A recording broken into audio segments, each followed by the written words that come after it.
abordam a vida de Jesus e os seus ensinamentos, né, é exatamente por conta disso, porque a suplementação é importante, tendo em vista que esses relatos foram construídos à base da memória.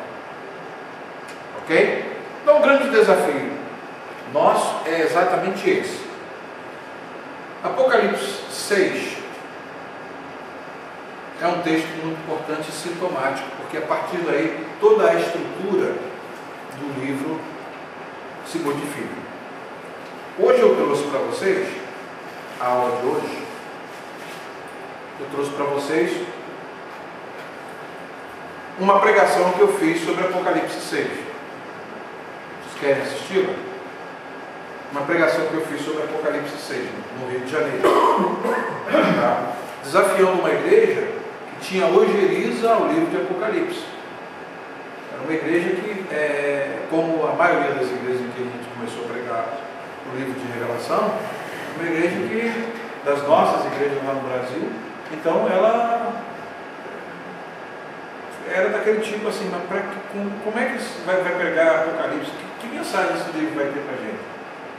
Parece que a gente fica mais aterrorizado quando lê o livro. Eu falo, o livro só pode ser, a proposta do livro de Apocalipse não é um livro de terror. Né? O livro de Apocalipse, ele tem o objetivo de mostrar a maior mensagem de toda a Bíblia, que o Cordeiro venceu e que a vitória final é da igreja. Então, como a igreja vai se entender dentro do contexto do livro?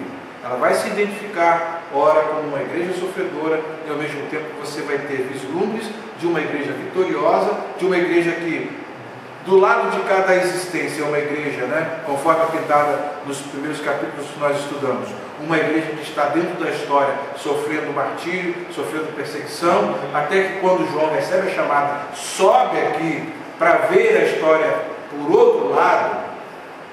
É aí que realmente a gente consegue ver a história, como ela se passa, da perspectiva do eterno. E é aí que João vai emergir na dimensão de onde a história realmente está sendo conduzida. Não é na mão dos grandes imperadores, nem nas mãos dos que estão cometendo atrocidades, que para a igreja que sofre as atrocidades são o quê? São uma forma de extermínio, são uma mostra de que o poder humano está opressor e contando com tudo, e ele está com todo o potencial para fazer o que aparentemente bem entende, e no entanto, do outro lado se vê que essas pessoas que sofrem martírio, elas estão indo para uma dimensão e elas estão dentro do governo de Cristo, mas passando pelo mesmo caminho que o Salvador passou. Aí o próprio termo grego que define os mártires da época em que o Apocalipse foi escrito, né, é o mesmo termo que define o Cordeiro que foi morto, mas que estava vivo para todo sempre, com as chaves da morte e do inferno nas suas mãos. De modo que nenhum cristão morria sem a permissão do Cristo. Ele é que está no controle, ele é que abre o livro e descortina e a partir do qual os eventos da história acontecem. Não é um outro que está, né, no controle. Daí a gente vai ver no livro de Apocalipse uma dimensão de Cristo, que é uma dimensão totalmente diferente das que ele viveu.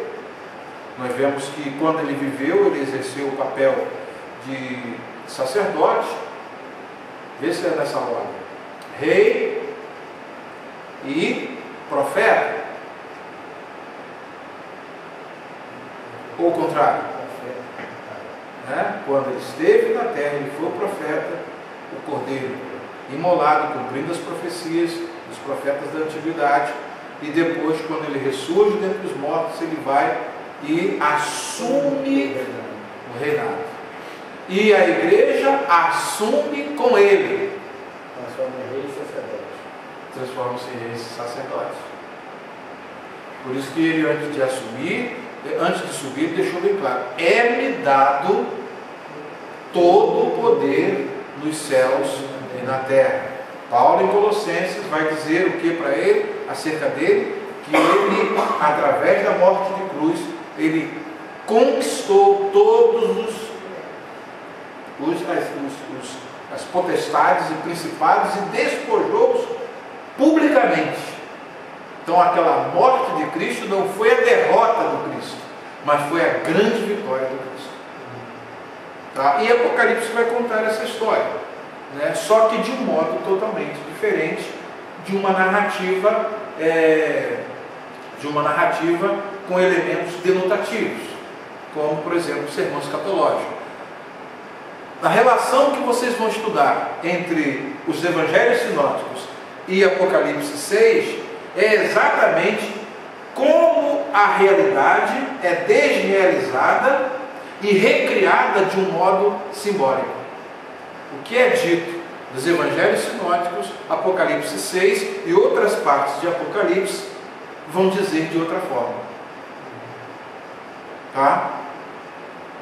Esse rapaz aí usou um termo que no Evangelho Jesus apresenta Deus, né? Revela Deus. E no Apocalipse, Deus revela Jesus.